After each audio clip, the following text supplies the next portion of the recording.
My sister was bound to the lazier you are, the luckier you get system, while I was bound to the harder you work, the unluckier you get system, so she slacked off every day, yet she was the beautiful academic genius everyone adored. While I worked hard late into the night, I remained the fat and stupid academic failure. My sister said I only existed in this life to make her look better. But there were still 3 months left until the college entrance examination. The system malfunctioned.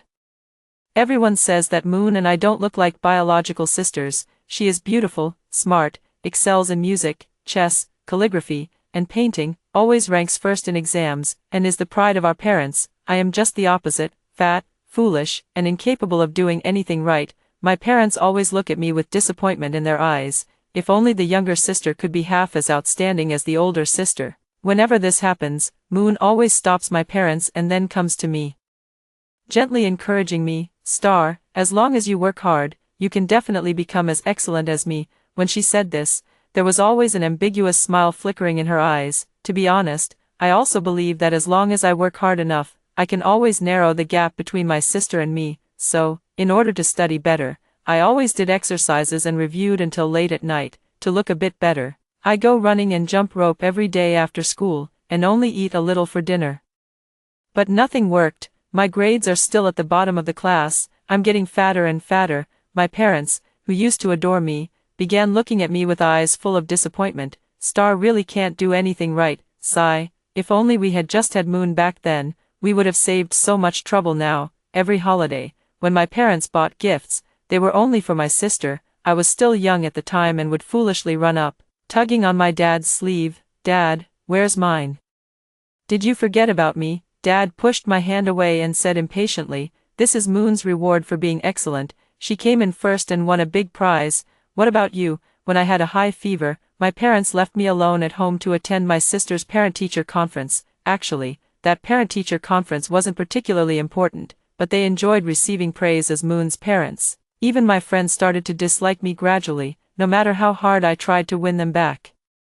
They would leave me without hesitation and go to Moon. I am the only one in the world who is good to me. Moon, she always comes to me when I feel deeply frustrated and want to give up, doing her best to encourage me. Maybe you're not trying hard enough, or maybe the way you're trying isn't right, she said gently. Why not try a different approach? People around us all sigh and say, Moon, you're just too kind. You're the only one in the world who hasn't given up on your sister. Yes.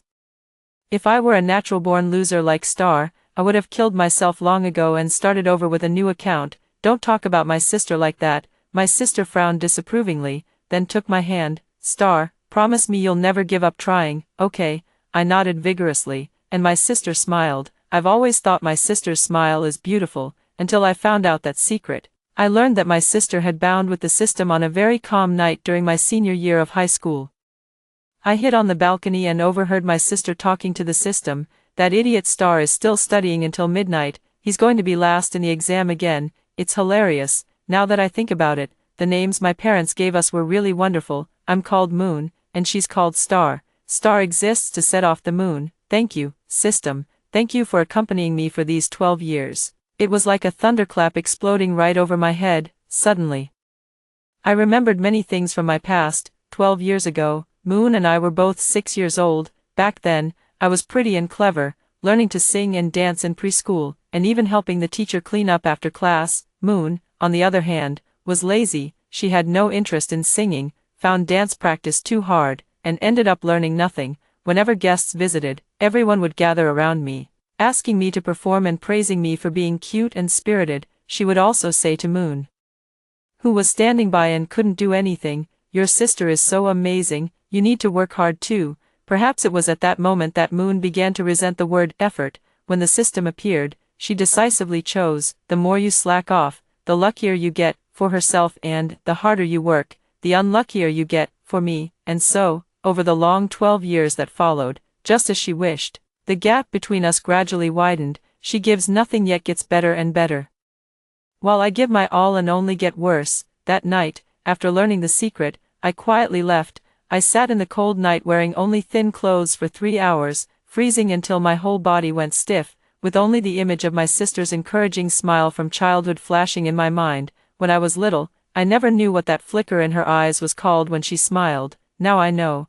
that thing is called malice. The sister I trusted the most. The sister who always told me never to give up on my efforts. I was only meant to burn through my own blood and tears to make her life shine. She is the protagonist of this world, and my role is to forever stand in the shadows, serving as the backdrop that sets her off. But I refuse. I must change my own destiny. With a desperate determination, I thought for a moment and then went to the school's broadcasting station, pressing my hand on the switch of the loudspeaker. I began to recite silently in my heart, calling the system, calling the system. No voice answered me. After all, that's my sister's system, not mine, but I know that since it's a power beyond this world, it must be able to monitor my thoughts. Calling the system, it's fine if you ignore me, but do you see the megaphone in my hand? Your existence should be kept confidential, right? So, if you don't respond to me within 60 seconds, I will broadcast your existence on a loop. Post about it on all social media platforms, write letters to scientific research institutes, and have them take Moon, who carries the system, for dissection studies. 60, 59, 58, I had only counted to 50 when a crackling sound echoed in my mind, followed by a weak voice. Don't do this. They won't believe you. How would you know without trying? What do you want to do? Swap the systems between me and my sister? That's not possible. Once my functions are set, they cannot be changed. I raised my hand and pressed the intercom. Ancestor, my ancestor, the system wailed. How about this? I won't do anything. Okay, don't do anything, right? Although the function cannot be changed. It can malfunction. I thought about it. In other words, from today on, the harder I work, the luckier I will be, while my sister will become more and more unfortunate the more she slacks off. I pondered for a moment and said, let's add one more condition. What? Keep it a secret from my sister. Let her believe that the world is still running the way she likes it. The next day, I arrived at school early as usual. To maintain my physical fitness, I run 2 laps every morning.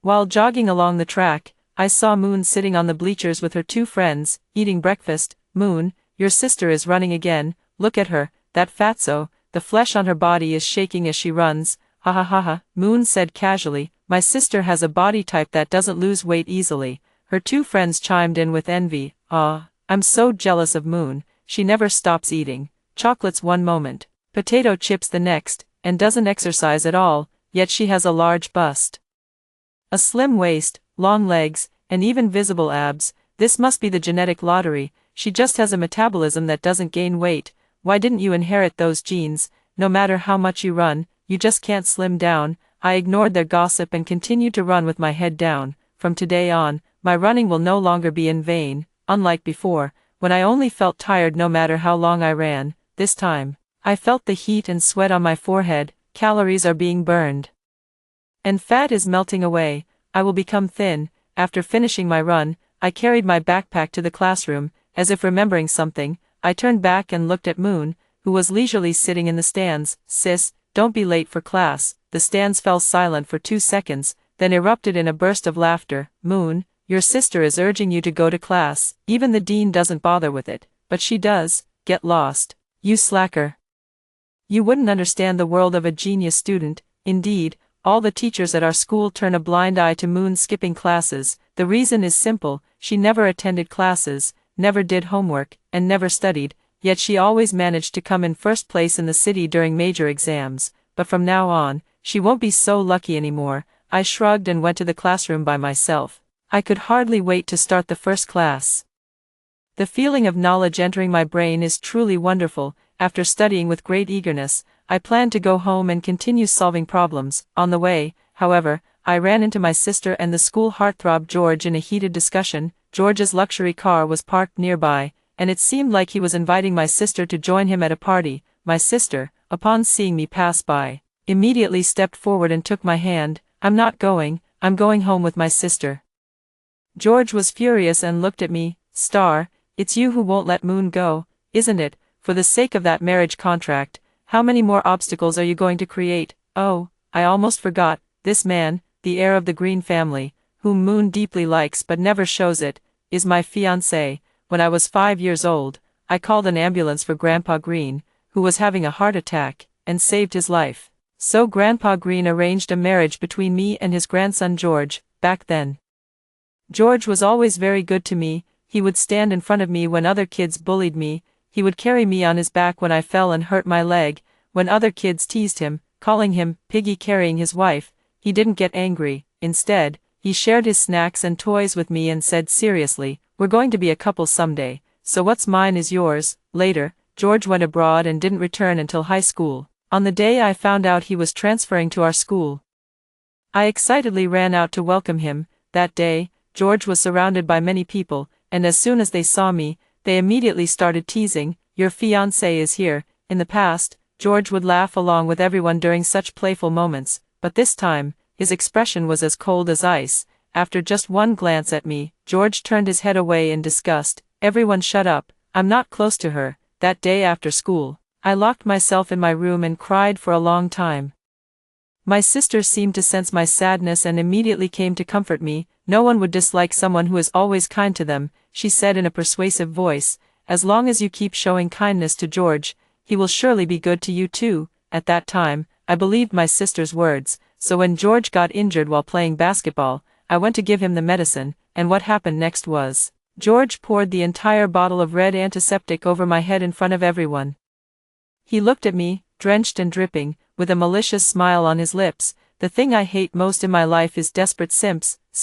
Don't make me think you're disgusting." After I left in tears, I told my sister what had happened, but she frowned and scolded me. "It's your approach that made George unhappy. I suggest you write him a letter to apologize." I didn't want to write it, so my sister went to find our parents, saying that my inappropriate behavior had angered George and that the marriage alliance with the Green family might fall through. As soon as my parents heard this, they panicked and forced me to write a letter of apology, which they then handed to George. George read the letter aloud in front of the whole class, using a tone as if he were telling a joke. "And what's this about, not wanting to affect the relationship between our two families? Are you trying to use my grandfather to pressure me? I'm telling you, I'm not afraid of anything." George went back that very day to call off the engagement, but he was beaten with a cane by Grandpa Green and had to give up. But he grew to dislike me even more. When my parents heard about it, they sighed together and said, "If only it were our Moon who was engaged to George." The elder sister said sensibly, "Dad, Mom, I can't steal my sister's man. I won't do anything." Indeed, she did nothing. But George became addicted to her instead. That elder sister, is both beautiful and has a strong personality. George began chasing after Moon. The more Moon ignored him, the more curious he became. The colder Moon was, the more he found her unique. In short, Moon did nothing at all, yet effortlessly won the fervent love of the Green family's young master. Everyone says she is not only a natural academic genius but also a born goddess. It wasn't until I learned about the system's existence that I finally understood my sister's intentions. In my relationship with George, the harder I tried, the more he would dislike me, and the more indifferent and rejecting she was, the more obsessed George became with her. In this way, my marriage with George will eventually fall through, and she can take my place and marry into the Green family. Just like now, Moon still looks coldly at George. "I don't want to go to your birthday party, and one more thing, don't come looking for me anymore." After saying that, she turned and left. In the past, every time Moon used this trick, it worked. Following the usual routine, George would become even more unable to resist. He would stop her, coaxing and pleading for her to get in the car. She would then reluctantly, with a stern face, take the passenger seat of the luxury car. Basking in the envious gazes of all her classmates, to give George enough time to stop her, Moon deliberately walked very slowly, and indeed, George did speak up. "Forget it if you're not going." He irritably ran his fingers through his hair. "You always make it seem like I'm begging you. I get tired of it too." I saw Moon's footsteps suddenly halt. She couldn't help but turn back, looking at George in disbelief. Just as I wouldn't immediately lose weight after the system malfunctioned. George still liked Moon at this moment. Seeing her suddenly turn around, his expression shifted from gloomy to bright. "You still want to go, right? You're just playing hard to get with me." George opened the car door. "All right, you win, get in." If Moon had gotten into the car at that moment, the relationship between her and George might have continued to develop. But Moon only saw George's change in attitude as a result of the system still being in effect, so she sneered coldly. With the arrogance of an ice-cold goddess, "George, I know your family has power and influence, and all the women flock to you, but I'm different from them. Don't think I'll fall for you so easily." With that, Moon turned and walked away. Her face wore an extremely confident smile. As usual, Her words that kept others at a distance would make George find her even more unique, but in reality, if Moon were to look back now, she would see that the expression on George's face was not one of, "You've caught my attention," admiration. On the contrary, his face darkened. Sitting in the passenger seat, George grumbled unhappily to his sidekick, "Who does she think she is?" Unfortunately, Moon, who had already walked away, did not hear George's words, so she still remained immersed in her beautiful fantasy, feeling that everything was extremely smooth. Even though the system's responses had clearly become much more perfunctory recently, she didn't mind at all. She still didn't study, still indulged in junk food, and still watched me study hard late into the night, while gently encouraging me. A smile tinged with both mockery and malice would flicker in her eyes. She didn't notice that many things were quietly changing. Soon, the first major exam arrived. The moment the test paper was handed out, I looked at the questions and felt a burning passion flowing through my chest. I realized that all the efforts I had made in the past had not been in vain. All the vocabulary I had memorized late at night and the problems I had practiced were actually stored in my brain all along. However, due to the system's previous limitations, the knowledge points were separated by thick walls, making it impossible for me to connect them. But at this moment, all the barriers were broken down, and all the knowledge became interconnected. As I looked at the questions on the test paper, each one felt so familiar to me. I had encountered them countless times during those late-night study sessions. Now, they were merely appearing in a different form, but in reality, they were already my old friends. This is what is meant by accumulating strength to make a breakthrough. I worked through the questions one by one, and out of the corner of my eye, I could see Moon sitting diagonally in front of me, also filling in her answer sheet with swift movements. Moon always finished her exams much faster than anyone else. I used to think it was because she was exceptionally smart, but I later found out it was the luck the system had granted her. For multiple choice and fill-in-the-blank questions, even the answers she randomly guessed were correct, and for problem-solving questions, she could score partial credit just by writing a few lines. With the powerful support of the more you slack off, the luckier you get system, even if she couldn't answer half of the questions on the entire exam paper, she could still achieve an extremely high score. Clearly, Moon was still answering the questions in her usual way. Soon, the bell rang, and everyone had to put down their pens and hand in their papers. After leaving the exam hall, everyone gathered in the hallway to compare answers. A group of people gathered around Moon. Top student.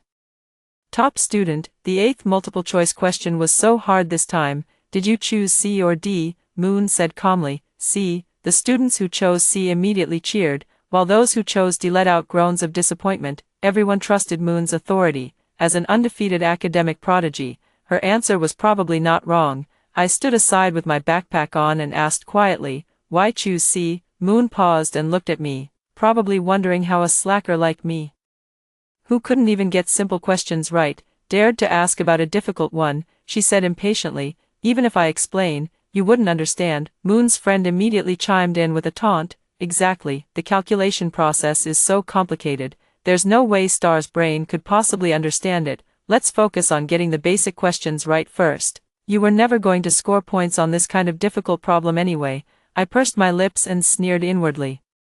The correct answer is definitely D. Moon had no idea how to do it. She just randomly guessed an answer and thought, as in the past, that whatever she wrote down would somehow be correct. I looked at Moon's aloof and confident expression, feeling amused inside, but on the surface, I just timidly took a step back and said, "Oh, I see." But then someone behind me steadied me. It was our class monitor, Rose. Rose also had excellent grades and had even tied for first place with Moon before. In a calm, inquisitive tone, she asked Moon, "Moon, I calculated it 3 times and got D each time. Could you explain why you chose C?" The other students who had chosen D immediately perked up and chimed in persistently, "Yeah, please enlighten us, genius. Even if we got it wrong, we want to know why." Moon's face turned pale. She couldn't speak at all. "It's just a matter of choosing C when you can't make a decision." After a moment of silence, Moon spoke coldly, "I'm very tired. When the answers are released, you can check the explanations yourself or ask the teacher. I'm not obligated to answer questions." With that, she turned and left. In the past, Moon had always been indifferent to her classmates, but she still had a good reputation among them. But this time, Rose was the first to frown. "I just wanted to ask her a question. Even if she's good at studying, she doesn't have to be so rude." Other classmates also murmured in agreement, "Exactly, Sister Ran, you're also very good at studying, but you're not as arrogant as her." They were chatting as they walked toward the cafeteria. I had originally planned to go eat by myself, but when I glanced over, I noticed a spreading stain of blood on Rose's pants. After hesitating for a moment, I quickly walked over to Rose and quietly reminded her. In the restroom, I handed a sanitary pad from my bag to Rose. "You can wrap your school uniform jacket around your waist. I have a spare pair of sweatpants with me. If you don't mind, you can borrow them." My tone was a bit timid. After all, in the past, every time I took the initiative to offer help to others, it always ended with good intentions going unappreciated. But this time, things seemed different. Rose looked at me deeply, her eyes seeming confused. "Why did I always think you were hard to get along with in the past?" She scratched her head. "Strange, you actually have a great personality." It was too complicated to explain, so I just smiled and turned to leave, but Rose called out to me, "Are you going to the cafeteria too?" I turned back and received the first friendly smile since I started high school. "Let's go together." And so, for the first time, I became part of the group. After the exam, it was the usual grading period. My classmates discussed going for barbecue to relax, and I went along too. When Moon arrived, he found me sitting next to Rose, chatting and laughing with a few girls, and couldn't help but widen his eyes in surprise. In the past, I never had any friends. My solitary and unlikable nature perfectly highlighted her popularity, but now, as I grill chicken wings and drink cola with everyone, there's not a trace of my former unsociable self. "Star," Moon looked at me, frowning, "why are you here for the barbecue too?" Before I could speak, Rose lifted her head with a suspicious expression. "This is a class activity, isn't Star our classmate?" Moon's expression stiffened for a moment, then she smiled gently and said, "It's not that I don't want her to participate. You all know that Star's grades are poor, so she should be studying harder at home instead of joining activities here. As her older sister, I only have her best interests at heart." Moon was about to say more when a girl beside her suddenly spoke up. "Hey, Moon, have you gained weight?" As soon as she said this, everyone's eyes instantly focused on Moon. Exactly, after the system disappeared, Moon continued with her previous eating habits, indulging in excessive amounts of food. Before, everyone wore loose school uniforms, so it wasn't very noticeable, but now, in their own clothes, everyone could clearly see that Moon had several rolls of excess fat bulging around her waist. Moon was horrified. She no longer had time to wonder why my popularity had suddenly improved. All her attention was focused on her own waist. "Impossible," she muttered, "I couldn't have gained weight. It must be this outfit." At the same time, the girl who had spoken earlier turned her gaze toward me. "Oh, Star has lost so much weight." Moon suddenly looked up, staring at me in disbelief. "I have indeed lost weight. Sticking to morning runs every day, along with a regular, light, and nutritious diet, has been enough to bring about a noticeable change in me in just over a month." After the thick layer of fat disappeared, my jawline became delicate, my nose bridge became higher, and my eyes appeared much larger, with even my double eyelids seeming more defined. Whispers could be heard around, "It's the first time I've noticed how beautiful Star is." Actually, she and Moon are twins. Moon is the school belle, so Star's foundation couldn't have been bad. I think Star's facial features are even more refined than Moon's. If she successfully loses all the weight, she should be the school belle instead. Besides staring intently at my Moon, there was also a scorching gaze from the side firmly fixed on me. It was George. He stared at me in a daze, his eyes seeming to swirl with mist. That day, Moon went home early, and after the barbecue ended, George stopped me. "Star," his voice seemed a bit hoarse, "I'm sorry about what happened before." I really wanted to tell George to get out of the way. I was in a hurry to get back to studying.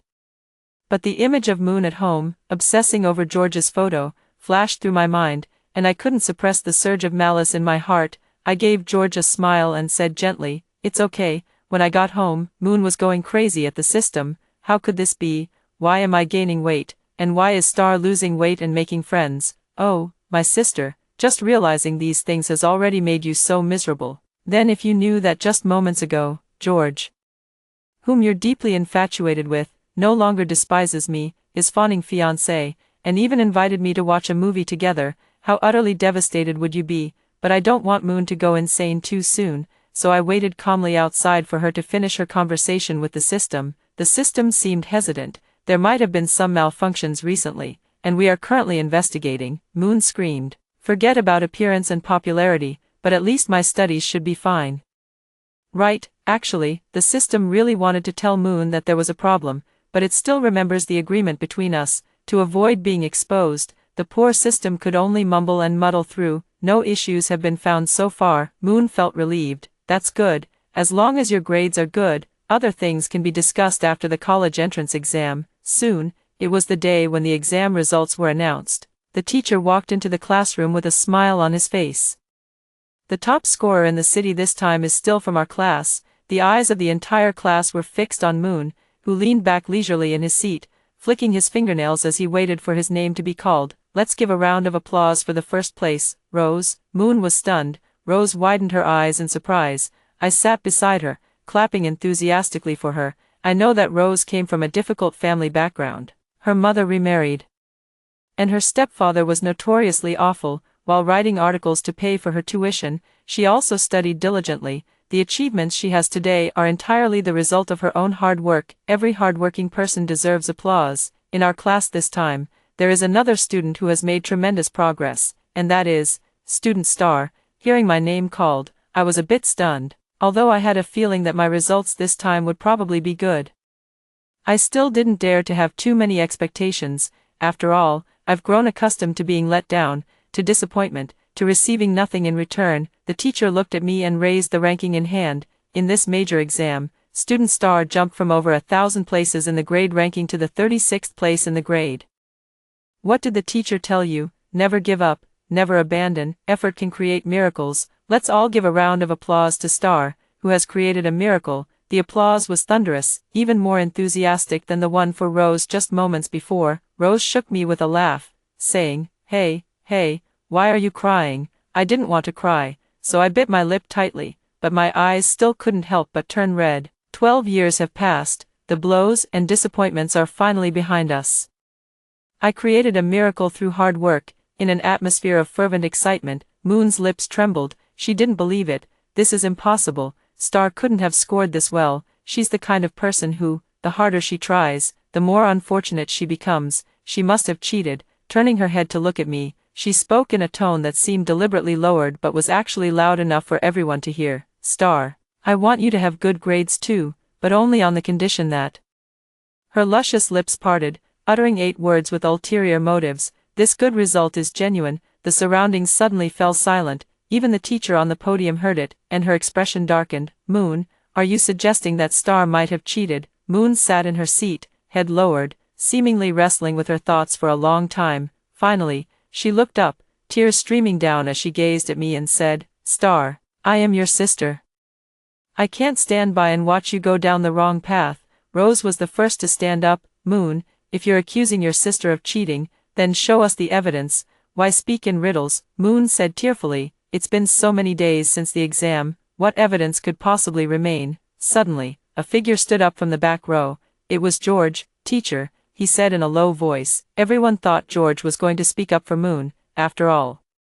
It was well known that Moon was the unattainable white moonlight in his heart, while I was the despised, pathetic admirer he couldn't stand. Moon thought so too. She looked at George with tear-filled eyes and whispered, George, I remember the exam seating arrangement. You were sitting right behind my sister. If you saw anything, you can speak up. George glanced at Moon, then turned to the teacher with a serious expression. That's right. I was sitting behind Star, and I didn't see any cheating.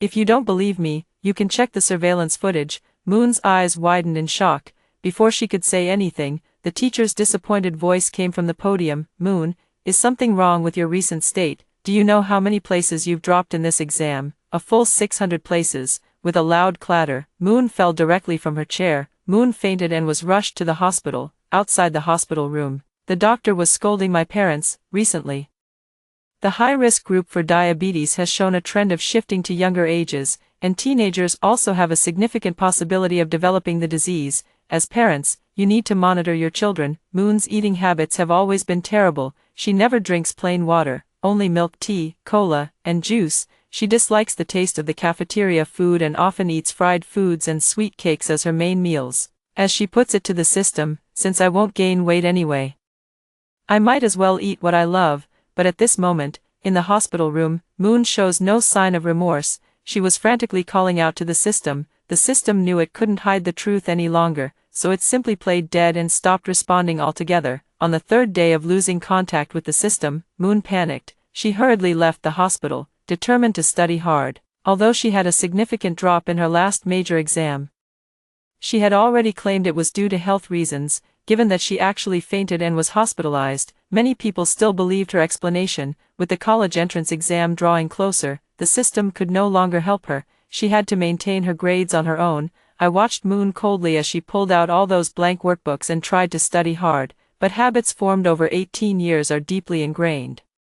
Those accustomed to gaining without effort can no longer endure the hardship of reaping only what they sow. She couldn't bring herself to wake up early for a morning run, nor could she stay up late studying. During the long stretches of time before, while I was studying, she was casually scrolling through short videos. The fragmented way of obtaining information eroded her patience. She couldn't even maintain focus for extended periods. Before the college entrance exams, with each practice test, Moon's results kept getting worse, and I kept improving, my ranking getting higher and higher. Finally, the day before the college entrance exam arrived, our parents prepared breakfast for the two of us. As usual, my breakfast consisted of 2 slices of bread with jam, a glass of milk, and an egg. While eating the bread, I seemed to sense that its sweetness felt a bit off, but with my attention entirely focused on the upcoming exam, by the time I realized it, I had already eaten more than half of the bread. Moon and I rushed to the exam hall together. Lately, there has been very little communication between us sisters. She hasn't had the energy to talk to me, and I haven't felt like dealing with her either, but perhaps as a twist of fate, we were assigned to the same exam hall. Sitting in the exam hall, I arranged my stationery and admission ticket, nervously waiting for the exam to begin. Suddenly, I felt a sharp itch on my neck and couldn't resist reaching out to scratch it. Unexpectedly, the scratching only made it itch more. I increased the pressure, and when I lowered my hand, my fingertips were stained with a vivid red. It was bleeding. I was just about to raise my hand when the girl next to me exclaimed, "Teacher." I couldn't quite make out what she said, because the next second, I could already feel my throat swelling, making it difficult to breathe. As I collapsed from the chair in despair, my last glimpse was of Moon turning around and quietly watching me. That gaze was venomous and crazed. I understood. The message in her eyes was clear. If I'm not okay, you won't be either. My consciousness gradually faded, and I passed out. I stayed in the hospital for 2 days. It just happened to be the 2 days of the college entrance exam, this major event that the whole nation was watching, this battle of fate that I had fought for 12 years. Slipped away from me just like that, so lightly. After the exam, Rose and the others came to see me, deeply distressed. How could you suddenly have an allergic reaction during the exam? The truth is actually very simple. I am severely allergic to mangoes, and that day, Moon had secretly mixed mango into my strawberry jam in advance. She knew that as long as I entered that examination hall, I would definitely achieve good results. My classmates would envy me, the teachers would praise me, and the principal might even hold a press conference to discuss how a struggling student managed to turn things around through sheer effort in just 3 months, and this was something she absolutely could not tolerate. When the results came out, Moon also performed poorly, despite having won first place in the city many times before. This time her score was only enough to get into a low-tier third-rate university. I heard her outside the hospital room, tearfully explaining to our relatives and friends. I was in the same exam hall as Star. She suddenly fell ill and was carried away. I couldn't focus on the exam at all. I couldn't even read the questions. All I could think about was how Star was doing. Most of the relatives and friends were unaware of Moon's rapid decline in the last 3 months. Upon hearing this, they expressed understanding. Yes, Moon has always been a good student since she was little. This time, she must have been affected. Moon is such a caring sister, always so worried about Star. I lay in the hospital bed, silently clutching the corner of the blanket, my fingers turning pale from the excessive force. The family fell into discussion. As for my future, there was certainly no need for debate. I would repeat the year and take the exam again next year. But when it came to Moon, everyone was caught in a dispute. My parents both suggested that Moon should also repeat a year, as her grades have always been excellent, and she was once considered a candidate for top universities like Tsinghua or Peking. It's truly a pity that she ended up going to a low-tier third-tier institution. Only Moon insisted on not repeating the year, saying she would just go to the current school. My parents were very confused by her choice, but I understood it deeply. Moon simply couldn't endure the hardship of repeating a year. If she took the exam again next year, her results might be even worse than this year's. My parents tried to persuade her several times, but seeing that Moon was determined not to retake the year, they couldn't force her and had no choice but to sigh and agree. Just when everyone thought the matter was settled, the next day, Moon suddenly went to her parents. "I've made up my mind, I'll retake the year with my sister." Her parents didn't understand why Moon had changed her mind overnight. But seeing that she had finally relented and was back to her energetic self, they couldn't help but repeatedly say, "That's great." And so, my parents drove Moon and me to the cram school. On the way there, Moon gazed at the scenery outside the car window, humming a song all along. "Sis, you seem really happy," I said softly. Moon was in a great mood. "Yeah, I really am happy, how could she not be?" The reason she told our parents she was willing to go to the cram school was that she had found a note on the desk. "The system is currently under maintenance and will return to normal in June of next year. That is to say, the system will be back before the college entrance exam next year." Moon and I went to the cram school together. Due to her cold and arrogant nature, as well as her princess-like attitude, people around her didn't really like her. And her former friends gradually stopped keeping in touch with her. It's just that Rose and the others often come to see me, bringing me food and sharing interesting stories from university. I still maintain my efforts, studying, exercising, and resting, following a disciplined daily routine. Through this hard work, my grades have been getting better and better, and my figure has become more and more ideal. When classmates mention me, they often say I'm smart, beautiful, and well-liked. Those words that once exclusively described Moon have gradually come to be associated with me. To some extent, I should be grateful to Moon. Last year, my grades were only good enough to get into a top-tier university, but this year, with more time available, I broke through my previous limits and started to become a candidate aiming for Tsinghua or Peking University. At this, Moon gritted her teeth, but she was still full of confidence. "It's all right, Star, just keep working hard," she said with a smile. "This might be the best time of your life." Perhaps because the system was about to return, Moon was no longer willing to keep up appearances with me, and her words began to overflow with blatant malice. I didn't argue with her and continued to focus on my studies. Finally, the college entrance examination for the new year has arrived. This time, Moon and I were assigned to 2 different test centers. She was taken by her parents, while I took a taxi by myself. Sitting in the taxi, I closed my eyes and smiled quietly. Moon must be very happy right now, right? She must be desperately waiting for the system to save her, right? After all, she's been slacking off for another whole year, according to the principle that the more you slack off, the luckier you get. She might even end up as the top scorer in this exam. I opened my phone and dialed a video call to her. Moon answered. Her voice was filled with impatience. "What do you want?" I stared at this face on the screen. She had become quite unattractive, overweight, with acne. All the beauty she once had now gone. Facing this face, I let out a soft yet cruel laugh. "Sister, let me tell you a secret. On July 29th last year, I left a note on the desk in your room." Moon asked impatiently. "What note?" The next second, she froze abruptly, with immense satisfaction. I watched the storm of emotions surge in her eyes in that instant. Then, before she could let out a scream, I abruptly hung up the phone, settled in the back seat of the taxi. A faint smile played on my lips. The driver noticed my smile in the rearview mirror and said with a grin, "Young lady, my name is Smith. This is a good sign. May you achieve immediate success." I smiled and thanked the driver. "Great." At the same time, I pressed the power button on my constantly vibrating phone, which was showing an incoming call. "What's the use of calling me now, my sister? It's too late to realize the truth now. The system is never coming back." That note about the system being under maintenance didn't come from the system's notification, but, from me. I printed it out and left it neatly on your desk. "This is indeed my revenge against you. But sister, you actually had many opportunities to turn the tables. If you had even a sliver of doubt about the existence of that note, if you had been willing to put in the effort to change yourself during this year of repeating, your outcome would not have been like this. But you didn't. A person who has taken shortcuts for 12 years cannot return to the right path. So I pointed out a dead end for you. You stepped onto it without hesitation. After the exam, I didn't go home and went straight to travel with Rose, so it was only much later that I learned what had happened that year. Moon broke down in our parents' car.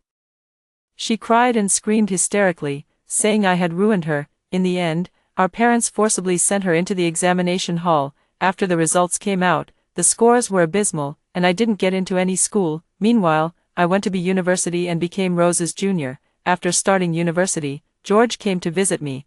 when he arrived, I was in the middle of a volleyball class. George was waiting for me with a sports drink, and as soon as he saw me, he waved happily. I walked over and took the drink from his hand, then, in front of everyone, I poured it over his head. Looking at the drenched George, I uttered 6 words, "It's not nothing." After saying that, I turned and walked away. I thought that was the end between us. Given George's pride, he probably wouldn't come looking for me, but I forgot, if he could grovel for Moon back then, he could do the same for me now. George wasn't deterred by my actions and kept texting me. Hoping I would meet up with him to talk, I thought about it and realized I had something to give him as well, so I agreed. We met at the cafe next to the school. George looked at me for a long time, his eyes gradually turning red. "Star, I'm sorry, I know you've never forgiven me, but I really, really like you. I mean it, you have to believe me." I look at my side profile in the glass. With long hair flowing over my shoulders and a graceful figure, I truly look like someone who would be admired. Just like when I first met George at the age of 5, wearing a fluffy tulle dress, I was indeed a likable little girl, but to love someone, merely loving their most beautiful side is not enough. I took a small box out of my bag and handed it to George. George was taken aback for a moment, then he opened the box. Inside was a ring woven from grass stems. It had been too many years, and the grass stems had long since turned yellow and brittle. The moment George's finger touched it, the ring crumbled.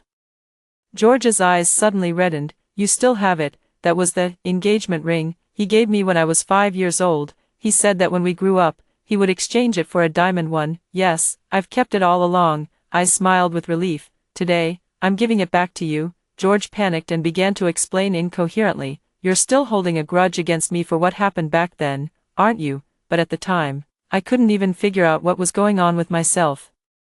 It was as if some mysterious force was pulling me, making me dislike you. I know it sounds strange, and you probably won't believe me, but it's true. I believe you. I interrupted him. "George, I believe what you're saying. If it was just about disliking me, I could forgive that. Just like Rose and the others, they were once controlled by the system's power and had no affection for me, but all they did was stay away from me, not befriend me, and never deliberately bullied me. Disliking me might be due to that controlling force, but how one treats someone they dislike reveals their true nature," I said softly. George's throat suddenly tightened. "He remembers what he did to me. I remember too. I can't forget the cruelty when George poured the red potion over my head. I can't forget the mockery when he loudly read my apology letter. You may not like a girl, but how you treat her reflects your kindness." George showed an expression of extreme pain. He finally knew that everything was beyond redemption. I stood up and left, leaving him sitting there alone, lost in sorrow for a long time. Later, I graduated from university, went abroad for graduate studies, and then returned to China to find a good job. At the company, my seniors like to call me the workaholic girl, because I not only work hard at my job but also use my off-duty time to run a self-media channel. As I accumulated more followers, I started live streaming to chat with everyone. Many fans envy everything I have, my education, looks, and income. I seem to have it all. I always smile and tell them. Actually, I sent out over 200 resumes before I landed my current job. In order to maintain a good figure, I have always strictly followed my workout plan and have many dietary restrictions. I firmly believe that the world is fair, and every gift of fate comes with a price. If we want something, we must be willing to give something in return. There may be instances of unearned luck, but if we don't put in the effort, that luck will eventually be taken away by fate. So let's all work hard together. We must believe that effort will never let us down. After finishing this live stream, for the first time, I felt the urge to go back home and take a look. Over the years, my parents haven't been doing well in their careers. The big house we used to live in was sold long ago, and now the 4 of us are squeezed into a rented apartment. From a distance, I saw a plump and slovenly woman plop down at the doorstep and start wailing. A man rushed out after her, probably her boyfriend. The two of them tangled and fought, the man furious and exasperated, the woman throwing a tantrum and screaming. I recognized her. That woman was my sister, Moon. At this moment, Moon no longer had even a trace of her former beauty. That year, she didn't get into college and never set foot on a campus again. She refused to look for a job and just stayed at home all the time. When she was in the mood, she would chat with people online, reminiscing about her days as the school belle. Her current boyfriend was probably lured in by that, only to feel cheated after meeting in person, leading to constant arguments between them. My parents stood by, seemingly accustomed to the chaotic scene and too weary to step in and mediate. They just stood there in the gloom, sighing and lamenting. If only we had just given birth to Star. Yes, our fate is truly bitter. Many years ago, they had said the same about me. If only they had just given birth to Moon. This family never gave me any love, but fortunately, I have now left my native soil and ventured into a broader world. An elderly bystander approached me and sighed with pity, saying, "This family is truly sinful." She completely failed to recognize that the woman crying and screaming and I were twins. I finally realized that Moon and I had become completely different. After the watershed moment of fate, I have finally grown into a better version of myself. I smiled at the old lady, turned around, and left without entering that house again. By now, the sky had completely darkened, yet my heart felt brighter than ever before. I looked up toward the sky. The moon was hidden in the clouds. The sky was brilliant with starlight. After hearing the first story above, what are your thoughts? Feel free to share your opinions in the comments section. Next, there is another similar story. Let's continue to see. My deskmate awakened an exchange system and swapped lives with me. Later, she even wanted to swap our college entrance exam scores, not knowing that I had handed in a blank paper. When she found out the results, she hysterically questioned me. I smiled brightly and said, "Sorry, but I've already been recommended for admission. Dear host, you will exchange knowledge with Susan." I was just focusing on listening to the teacher's lecture when suddenly an electronic voice sounded in my ear. "Isn't Susan my name? Who is speaking? What knowledge exchange?" I froze, my mind suddenly turning into a complete mess. "Susan." My deskmate Helen nudged my arm. And only then did I belatedly snap out of it. The teacher said kindly, "Susan, could you answer this question?" I hurriedly stood up, looked at the problem on the blackboard, and felt nothing but panic. I lowered my head and looked at the densely packed problem-solving steps on the draft paper. Even though I had just written them all myself, why couldn't I understand a single step now? I stood there awkwardly, breaking out in a cold sweat. Just as I was at a loss, Helen stood up and said, "Teacher, I'd like to give it a try." Not just me, the entire class looked at her with great surprise. Helen's grades are at the bottom of our class, and the problem on the blackboard is a difficult one. How could she possibly solve it? The teacher raised an eyebrow and said, "Then come up and give it a try." Helen confidently wrote the steps to solve the problem on the blackboard. After she finished, I frowned deeply. What she wrote on the blackboard was exactly the same as the answer I wrote on my draft paper. The teacher nodded approvingly. "It seems you've put in some effort lately. Good job, keep it up." The teacher praised her a few more times and told the whole class to learn from her. Helen lifted her head proudly, her smile practically reaching the sky. Having been her deskmate for a semester, I know her best. She never liked studying, couldn't even remember the simplest formulas, and always copied my homework. I couldn't help but feel a bit puzzled and softly asked, "Helen, how did you suddenly become so amazing?" A flicker of panic flashed in Helen's eyes, but it was quickly replaced by a proud expression. "I've always been capable, I just don't want to hide it anymore." I looked at the draft paper in front of me and felt that everything was incredibly out of place. "Class, take out yesterday's quiz." I looked at the quiz in front of me, which was completely correct. The answers above were all written by me, and they were good, but I have no memory of them at all. As the teacher explained the problems, the more I listened, the more terrified I felt. All the knowledge that should have been in my mind had completely vanished. Was that voice I just heard not an auditory hallucination? Did someone really swap out the knowledge in my head? I shook my head, trying to shake off this bizarre thought, but I didn't know how else to explain the current situation. "Wow, Susan, you got the last big question right." I turned my head in confusion and saw Helen with a smile in her eyes. Helen's voice was loud, and the whole class looked over, with many envious glances. This major question was from last year's standardized exam. Only Susan in the entire class got a perfect score, truly worthy of being our class's top student. The teacher looked at me with a kind expression. "Susan, come up and explain your problem-solving approach to everyone." I stammered hesitantly. "Why be so stingy? Are you too proud to teach us?" Helen rested her chin on her hand, smirking mockingly. "Or is it that you actually copied the answer?" The teacher's expression turned somewhat unpleasant. "Susan, what are you still standing there for? Come up quickly." I was just about to step forward when, unexpectedly, a wave of dizziness hit me, and I fell straight to the ground. Frank rushed forward and picked me up in one swift motion. "Teacher, Susan isn't feeling well today. May I take her to the infirmary first?" Frank has been my playmate since childhood and is also the top student in our class. so the teacher didn't suspect anything and nodded nervously. I took advantage of the chaos to look at Helen. Her eyes were filled with resentment, but when our gazes met, she quickly looked away. Could it be her? The sprain isn't very serious. It should heal in a few days after applying the medicine, just be more careful from now on.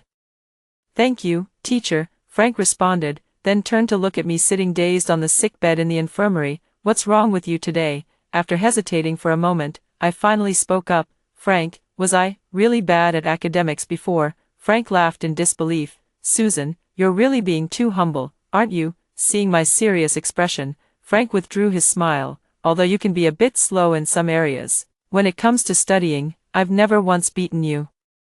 I remained silent for a while, but in the end, I recounted everything that had happened today. Susan, Frank placed his hand on top of my head, his tone slow and solemn. Things that are stolen will never truly be your own. Frank's hand was broad and warm, as if continuously channeling energy into me. You believe in me. My eyes instantly filled with tears. Frank wiped the tears from the corner of my eye and gently tapped my forehead. You need to believe in yourself. What she stole isn't something that belongs uniquely to you. I suddenly lifted my head. That's right. If all of this was really Helen's doing, she only stole the knowledge from my mind, but she can't steal my talent, my learning methods, and my unique sharpness and love for knowledge. From Frank's eyes, I saw a sparkling version of myself. Frank's ears flushed slightly, and he turned his face away, coughing lightly. So, are you still going to the Olympiad math competition class this afternoon?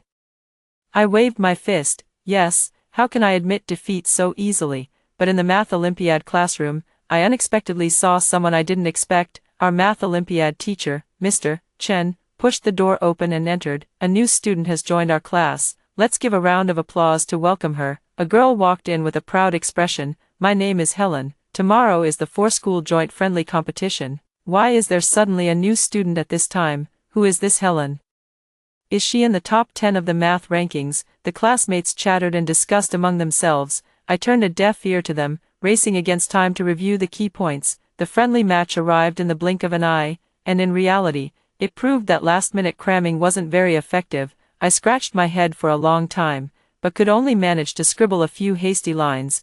I nervously stared at the score announcement screen, and the moment the results appeared, my face instantly turned pale. Who got first place this time? Helen from No. 1 High School. It's actually not Susan. Helen listened to the exclamations of surprise from the crowd and arrogantly lifted her head. How is there another zero? Ha ha ha. Susan. Didn't Susan win first prize in the provincial competition? Feeling the astonished gazes of everyone, I froze in place. Helen gloated with a smirk. Oh my, how could someone get a zero? Frank placed his hand on my forehead. Do you have a fever? Everyone suddenly understood. No wonder Susan looked so pale today. She has a fever. Hearing Frank make excuses for me, Helen glared at me with gritted teeth. I was in no mood to linger any longer. Dragging my exhausted body, I ran back to the dormitory, quickly washed up, and threw myself into bed. Because I had slept restlessly the previous night, I woke up much later than usual the next day. By the time I arrived, almost everyone was already in the classroom. As soon as I entered the classroom, the chatter abruptly stopped. I naturally knew they were talking about my zero score in yesterday's competition. With a bitter feeling, I returned to my seat. A girl moved closer to me. Susan, was it because you weren't feeling well yesterday that you performed poorly? Another voice chimed in. Yeah, Susan ranked first again in this unified exam. That's amazing. Just as I was about to speak, a classmate rushed into the classroom in a hurry. Susan, the homeroom teacher wants you in the office. I walked into the office with confusion. Helen stood to the side, glanced at me with her arms crossed. The homeroom teacher, Bob, looked at me with a troubled expression. Susan, well, Helen thinks that your final exam results, are not entirely truthful. Helen interrupted Bob and shouted. Teacher, Susan cheated. Teacher Bob, I did not cheat, I replied calmly, my expression turning serious. Helen's voice was loud, and upon hearing this, all the teachers in the office turned their attention toward us. Helen, you can eat carelessly, but you can't speak carelessly. Frank had walked up behind me at some point, his voice filled with uncontrollable anger. Don't argue in the office. I raised my hand to stop Frank and said in a low voice, check the surveillance footage. Bob slapped the table as if suddenly waking from a dream. Right, wouldn't checking the surveillance make everything clear? The four of us stood in the surveillance room, and Helen seemed a bit guilty. in the surveillance footage, I was writing the exam paper with ease, showing no signs of cheating at all. Faced with Bob's suspicious gaze, Helen anxiously shouted, She must have stolen the exam paper." Bob looked at her with disapproval in his eyes. "Helen, I can't deny your recent outstanding performance, but you shouldn't slander your classmates like this." Thinking that Helen had no evidence, I slowly calmed down. Based on her recent behavior, I was almost certain that she was the one who had exchanged knowledge with me. Seeing that Bob didn't believe her, Helen rolled her eyes and glared at me fiercely, "Then just have her retake the standardized exam." Hearing this, the color drained from my face. "Yes, do it again." Helen gave me a provocative, unrestrained smile. "Our class's top student, Susan, surely you can't do too badly on this paper if you do it again, right?" Bob nodded in agreement with the suggestion and looked at me. "Susan, do you agree?" With no other choice, I could only nod with difficulty. Sitting in the empty classroom, I was surrounded by 2 teachers. I stared at the exam paper before me, which seemed as incomprehensible as a heavenly script, my sweaty palms making the pen slip slightly. When I was young, my parents hired foreign tutors for me, and whether it was spoken or written English, I always handled it with ease. But this English reading passage, for the first time, appeared obscure and difficult to me. The last subject was math. Problems that I once found interesting now seemed impossible to connect in any meaningful way. The teacher looked at my blank test paper, and his expression grew increasingly worse. My heart was pounding like thunder. So I just threw all the formulas I could remember onto the answer sheet. While waiting for the scores, Frank sat beside me and patted my shoulder with concern. The subject teachers finished grading the papers one after another, all frowning collectively. 262, what's going on? It seems she got 0 again in yesterday's math Olympiad. Upon hearing this, Helen showed an expression that said, as expected, and mercilessly mocked me, a total score of 262. I could score higher than that just by randomly checking a few multiple-choice questions with my eyes closed. Bob put down my test paper and said to me, "Susan, come with me for a moment." I thought Bob would question me right away, but instead, he handed me a cup of warm water. "Susan, has something happened to you recently?" He looked at me gently. Many students experience emotional ups and downs during their senior year of high school, but I hope you remember that no matter what happens, a teacher will never give up on any student. Would you like to talk to me about what's been troubling you lately? The leaves rustled softly in the gentle breeze, and sunlight filtered through the gaps, casting beams of light onto the shaded ground beneath the trees. I tightly gripped the water cup in my hand, took a deep breath, and gave Bob a radiant smile. "Teacher Bob, thank you, Helen, I won't be afraid of you." As soon as I reached the classroom door, I heard the sound of a heated argument coming from inside. "Susan's grades have always been so good, does she even need to cheat? I think you're just an ugly person causing trouble." I quickly walked in and saw Helen's face flushed red, her neck stiff as she spewed vulgar and offensive language. Seeing me return to my seat with a calm expression, a few girls who usually hang out with me gathered around. Helen rolled her eyes, turned around, and walked up to Jason in front of me, smiling with a flattering expression. "Jason, Susan has poor grades and cheats. Why don't you be with me instead? I can help you with your studies from now on." Everyone in the class knew that Jason was a spoiled rich kid from a business family. He always pursued me openly and extravagantly, but I was completely focused on my studies and never paid him any attention. Jason glanced at her with disgust and said, "Don't disgust me, you fat pig." After speaking, she took a box of chocolates from the drawer, turned around, and said to me with a smile, "Susan, these chocolates were brought by my dad from Australia. They're for you." Helen's eyes welled up with tears, and she shot me a dark glare before running off toward the restroom. I shook my head at Jason and said, "Sorry, I'm not planning on dating anyone." After thinking for a moment, I stood up and hurried after Helen, wanting to clear things up. No sooner had I stepped into the restroom than I heard Helen's voice from the stall. "System, I want to swap faces with Susan." A wave of dizziness hit me, and I quickly braced myself against the wall. Suddenly, that familiar electronic voice echoed in my ears again. "Dear host, you will exchange appearance with Susan." Before I could process what was happening, Helen emerged from the stall and flashed a triumphant smile at me. Her face, "This is clearly my appearance." My body slowly grew fat, stretching the school uniform tight, the buttons struggling to hold on as if they were about to burst open at any moment. I looked into the mirror, and inside was a face covered in fat, with swollen, red pimples all over. "Susan, enjoy the rest of your life." I stared in horror at my reflection in the mirror. "Helen, what have you done?" Helen cackled. Susan, weren't you so high and mighty? I always considered you a friend.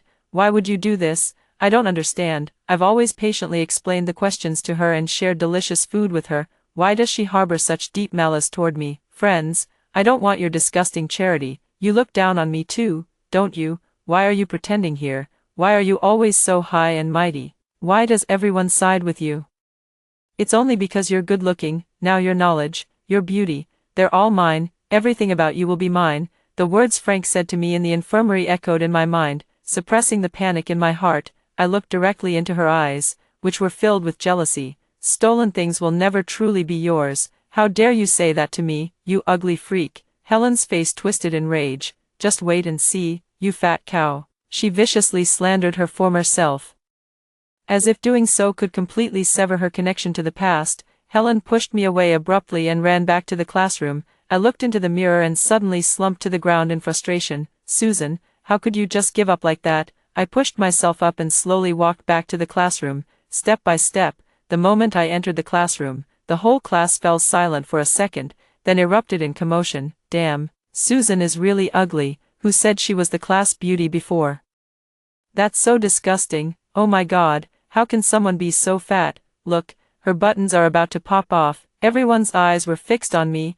I uncomfortably tugged at my school uniform and lowered my head as I returned to my seat. Jason's friend teased. Jason, I never expected your taste to be so unique. You actually dared to chase after Susan. Amid the uproarious laughter, Jason's face darkened. Susan, get the hell to the back and sit down. I didn't want to pay them any mind and calmly took out my book. Jason saw me ignoring him and kicked my desk flying. Damn fat bitch, are you deaf? I pressed my lips together and said nothing. Jason shoved me, and when I didn't move, he picked up a book and threw it at me. A sharp pain shot through the corner of my eye. I staggered back a few steps and heard gasps from those around me. I squinted, knowing the corner of my eye must be bruised and purple, just waiting for you to make the first move. Before anyone could react, I grabbed a book and swung it at Jason. Damn it, you dare hit me. I curled my lips into a smile. This is called self-defense. I didn't expect my attack to be so fierce. Jason struggled to protect his head, shouting, "What are you all doing? Hurry up and pull this lunatic away." Jason's friends finally snapped out of it and rushed over to try and pull me away, just as a fist was about to land on my face. A hand with distinct knuckles suddenly appeared and grabbed Jason. Do you want to die? Frank's eyes were fierce, radiating a menacing aura from head to toe. What are you all doing? Class has started. Why aren't you back in your seats? The math teacher had somehow made his way to the podium without anyone noticing and was tapping the desk with a ruler. Jason puffed out his cheeks and glared at me. You're lucky. Frank helped me lift the table and said softly, "Sorry I'm late." I shook my head, adjusted my breathing, and immediately focused on the class. My foundation is extremely weak right now, so the top priority is to build a solid base. Helen took away the knowledge in my mind, but my extraordinary memory and comprehension skills remain. I pulled out my first-year high school textbooks and notes, flipping through them page by page. However, it was completely impossible to relearn all the high school knowledge in such a short time, and the monthly exam was just a few days away. My name was ranked directly over 500, and there were only 600 students in the entire grade. After all, I just started self-studying the first year of high school, and Helen directly replaced me, becoming the top student in the class. All the people who used to surround me flocked to Helen's side, chattering away, while Helen rested her chin on her hand and basked in everyone's flattery. So noisy. Unable to bear it any longer, I picked up my desk and moved to the back row. Given my previous outbursts, no one dared to stand in my way. After all, I even had the nerve to hit Jason, the young master. As soon as I sat down, another desk suddenly appeared beside me. I looked up and saw Frank with a faint dimple in his smile. "Hi, new desk mate. Why does Frank always hang out with that ugly freak? She must be clinging to Frank. How dare she even think about Frank? Let's teach her a lesson." The girls who used to call me their friend were now gathered around Helen, discussing something. At first, I simply couldn't be bothered to care. In the following days, seeing that I didn't resist, their methods grew increasingly extreme. Insects suddenly appeared in my desk, my books were torn apart, and a puddle of red paint was spilled on my chair. "If you are kind, you will be bullied. It's better to take the initiative." Seeing Helen whispering with a few girls, I lowered my eyelids and leaned close to Frank's ear. "Tell Bob to come to the restroom." Then I slowly walked toward the restroom, listening to Helen and the others whispering furtively behind me. I suppressed the corners of my mouth from curling upward, holding my arms. I waited in the toilet stall for a while, only to be drenched by a basin of ice-cold water. I pushed the door, but it didn't budge at all, probably blocked by something like a mop. Outside the stall, a few girls burst into unrestrained laughter. "What's that noise? What are you all doing?" Bob shouted. As expected of Frank, such high efficiency, the door was suddenly opened, and Helen and the others were stopped by Frank at the doorway, their expressions flustered and guilty. I counted, and not a single one was missing. I slowly raised my head, brushed aside the damp bangs in front of my forehead, and hugged my arms, shivering. "How could you do such a thing to your classmates?" Bob pointed at them in frustration. "Come with me to the office." As Bob turned his back, I grinned at them. Helen froze for a moment, then immediately understood. "See, she did it on purpose. Not too stupid after all." "What are you talking about? Hurry up," Bob yelled. Helen's face turned pale and then dark, but she could only helplessly follow Bob as he left. I was about to follow them out when Frank grabbed my wrist and held me back. Suddenly, a school uniform jacket was draped over my shoulders. Frank turned his face away, his ears flushed red. "Put on my jacket and go back to the dorm to change your clothes first." I looked down and saw that my clothes were already soaked to the point of being almost transparent, clinging to my body and faintly revealing my underwear. "Thank you," I said, wrapping the jacket tightly around myself. I dashed back to the dorm, changed my clothes, and immediately ran back to the classroom. In the oppressive atmosphere of senior year, gossip spreads as fast as a virus multiplies. The moment I entered the classroom, the entire class fell silent. Upon seeing me, my classmates' expressions ranged from disgust to mockery, with most just there for the spectacle. If I could show an embarrassed or awkward expression, it would bring some amusing entertainment to their monotonous and tedious exam preparation lives. But I just returned to my seat expressionlessly and calmly started reading. Before long, Helen returned to the classroom with red eyes, following behind Frank. When she saw me, she shot me a resentful glare. As soon as Frank returned to his seat, he leaned over to vent his frustrations. "I've never met someone so idiotic in my life, let me tell you," with both witnesses and evidence all present. She still had the nerve to act all pitiful and say. Frank pinched his nose. "I didn't want to go. They dragged me there, not gonna lie." He imitated it quite vividly. "She even told me not to hang out with you and to play with her instead." Frank rolled his eyes dramatically. I said, "My mom told me not to play with idiots. She even asked me if I could be her boyfriend." "Tell me, isn't that just stupid?" I responded perfunctorily. And later, wanting to put in my earplugs because it was too noisy, I was stopped by Frank. "Don't you want to know what I said?" Frank's sparkling eyes were filled with anticipation. I swallowed the word "no" and asked, "What did you say?" I said, "I have someone I like." "Oh," I nodded. Frank was dumbfounded. "Don't you have anything else to say?" "Yes," I said, and under Frank's expectant gaze, I handed him a test paper. "I don't know how to solve this problem, can you explain it?" When I returned to the dorm, my mind was filled with formulas, and I didn't notice the sour, foul smell lingering in the air at all.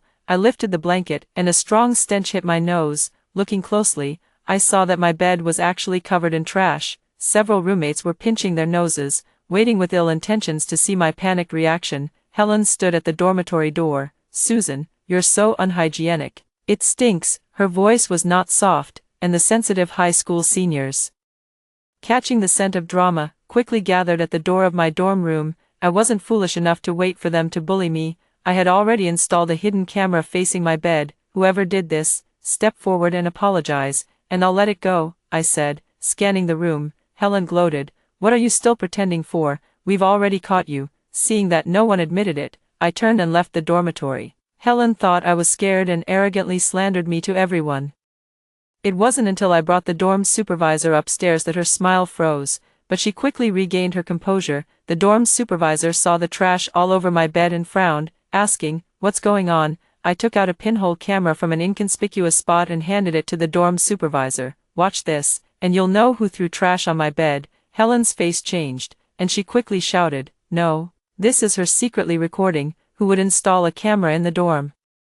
Helen said to the onlookers at the door, "What if it captures us changing clothes?" "Yeah, so perverted." Seeing someone agree, Helen raised her head confidently. "This one needs to be destroyed. This camera only captured my bed." I looked at Helen. "If you're not convinced, you can come along and see for yourself."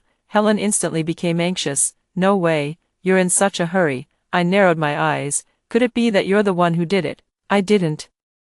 Helen was anxious to defend herself, but she was sharply interrupted by the dormitory supervisor. Enough, we're all women here, what's there to be afraid of? It won't get out. Come with me to the surveillance room. Helen's face instantly turned pale. She bit her lip but still quickly followed. After connecting the pinhole camera, I enlarged the surveillance screen. In the footage, Helen was holding a bag of trash, tiptoeing to my bedside. Then lifting my blanket and dumping all the trash onto my bed. I smiled as I copied the part where she dumped the trash on my bed, while the dorm supervisor glared at Helen with a dark expression. Helen instantly panicked, kneeling at my feet and tugging at my pant leg. Susan, please, don't tell the teacher. I slowly crouched down, prying her fingers open one by one. I just gave you a chance. No, the teacher will call my dad to school. At this point, Helen's tears welled up, and she shook her head frantically. My dad will beat me to death. The dorm supervisor pulled Helen up from the ground.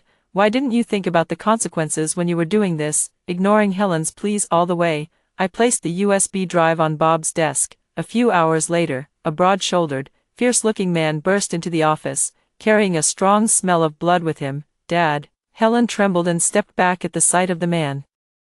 The man strode directly up to Helen and slapped her across the face. Helen's father had immense strength, and the slap sent her flying a full meter. Damn it, are you trying to get yourself killed? I haven't even finished slaughtering the pigs, and you're already causing trouble for me again. Just wait, I'm going to beat you to death. Several male teachers in the office rushed over to restrain Helen's father. While a female teacher helped Helen to her feet, Helen hung her head, covering her face as she sobbed quietly. In the end, Helen was still taken away by her father. When I saw her again 2 days later, she had become much thinner, with some inexplicable bruises on her body. Given the circumstances, the school only gave her a private disciplinary action and did not issue a public reprimand. What's wrong with her? Frank leaned close to my ear. I glanced at her, then turned my gaze back to the exam paper. This must be what they call, the evil you do returns to you. Faced with such a situation, I simply applied to Bob for permission to commute from home. Should we discuss it with your parents? I filled out the application form, my tone indifferent. No need, they don't care about me. My parents only married for business reasons. After having me, they barely maintained a facade of being a couple. By the time I was in middle school, they were already growing apart and couldn't wait to divorce and start new families. Fortunately, to save face, they deposit a large amount of living expenses into my bank card every month. Bob knew about my family situation and didn't say much more, approving my application on the spot. Back in the classroom, Frank glanced at my application form, then immediately dashed off to the office. A few minutes later, he returned with a day student application form, waving it triumphantly in front of me. You can stay at my place from now on. My mom has been saying she wants you to come. I stayed silent, not really wanting to cause any trouble for Frank's family. Come on, my mom's cooking is amazing. Looking at Frank's enthusiastic face, I finally relented. I'll ask your mom about it tonight. Oh, no need to ask. She'd be absolutely thrilled to have you come. Frank had given them a heads up beforehand. Frank's mother welcomed me into the house with a warm, gentle smile. Frank's father was setting the dishes on the dining table when he saw me. His usually stern demeanor softened, and his eyes crinkled into a smile. Mom, let Susan stay at our place. Frank had just opened his mouth when his mother flicked him on the head. A boy like you, saying such things without any shame. Frank blushed and scratched his head sheepishly. Frank's mother took my hand and said, Susan, why don't you stay at our house for a while? I watched the warm and happy atmosphere before me, and a wave of warmth flowed into my heart. All right. Sorry to disturb you. After switching to off-campus living, my life became a simple routine between 2 points. The pressure of senior year gradually intensified, and the people in my class no longer had time to bother me. I looked at my strong physique in the mirror and resolutely decided to wake up half an hour earlier every day to run back to school. After learning about my plan, Frank actually picked up his backpack and foolishly started running with me. You don't need to run, I said. Somewhat helplessly, Frank just smiled and said, I'll follow you in whatever you do. I'm going to a university. Are you coming? With my current grades, forget about a university. Even getting into a regular undergraduate program is questionable. But Frank didn't laugh at me. Instead, he acted as if he had heard the best news ever. Grinning from ear to ear, I'm in. In order to fully devote myself to exam preparation, I dropped out of the Olympiad math competition class, and unexpectedly. Helen dropped out as well. Olympiad math is so boring. If it weren't for seeing Susan Liu's face in person, I wouldn't have wanted to go to that competition. Overhearing her venting to her friend, I frowned slightly, finding it somewhat ridiculous. From the scattered conversations among classmates, I learned that Helen and Jason had started dating. At first, I just secretly skipped evening self-study, but later I started skipping classes openly. It said that Jason bought her a house near the school, and they spend all their time either in internet cafes or bars. As expected, based on my understanding of her, she definitely wouldn't make good use of the knowledge she snatched away, and I continued with my monotonous and stressful life. With Frank's help, I smoothly absorbed all the knowledge points from high school. My grades had been steadily improving, but many people just didn't notice. It wasn't until my name squeezed into the top 10, advancing from 500th in the entire grade to the top 100 in just 2 months, everyone was shocked by my rocket-speed progress. While Bob patted my shoulder with relief, only Frank and I knew this was inevitable. I frantically absorbed knowledge every day, fighting until the early hours of the morning. It's not scary that others are smarter than you. What's truly frightening is when they are both smarter and work harder than you. I was well aware that there would always be people in this world smarter than me, especially since I was essentially starting over. I can only give 200% effort. I utilize my innate talents and seize every opportunity to improve. With 100 days left until the college entrance exam, a dense wave of tests is overwhelming, making it hard to breathe. I also successfully surpassed Frank and reclaimed the first place that belonged to me. Frank teased me about taking his first place, saying, "You really are a study monster." I don't know who gave her the news, but Helen returned to school after a long absence. She had changed drastically. Her hair was excessively permed and dyed, now looking like dry straw, due to her reverse sleep schedule and unrestrained eating habits. Her figure had changed dramatically, with her belly looking as if she had wrapped a swim ring around it. Helen was equally shocked by my current appearance. I had persisted with morning runs for over half a year, and my figure had become slim and toned. I was no longer the ugly duckling, or straggler, they used to call me. Helen is back. Who knows who will take the top spot now? Helen lifted her head proudly, saying, "I don't even need to try. The knowledge in my head is enough for me to take first place." Sheely smiled at me. "I came this time just to let you know, you will always only be worthy of being stepped on by me." Everyone was staring at me, waiting to see how I would respond. I rolled my eyes, took out my earplugs, and put them in. Crazy, the results came out, and as expected, Helen dropped to the middle to lower part of the class, while I remained firmly in first place. Why, how could this be? Helen stared at me with resentment. As I passed by her, I said mockingly, "If you don't solidify your knowledge, you'll forget it." Helen seemed to think of something again and laughed heartily. "Susan, you can't beat me." After saying that, she left without looking back. After thinking for a moment, I secretly followed behind her. Unexpectedly, I overheard her. "So what if you did well on the exam? I have the exchange system. Once the college entrance exam results are swapped, Susan, I can't wait to see the look on your face when you're down and out." Around the corner, I listened to Helen's self-revelation, feeling eager and ready. What a coincidence, I can't wait to see her break down either. Not long ago, I had already secured a direct admission spot from the school. Helen still didn't know that I had found out about her plan, foolishly thinking she could get something for nothing just by changing the scores. Helen happened to be assigned to the same exam hall as me. While everyone else was busy reviewing, she was the only one idly looking around. Before the exam started, Frank came to my exam hall to chat with me. "You've already been recommended for admission. So why are you still taking the exam?" Helen and I locked eyes, exchanging challenging glances. "Just here to experience the college entrance exam, and, to confuse the competition a bit, Susan, wait for me at University A." The boy's features were as clear and handsome as ever, through his dark eyes.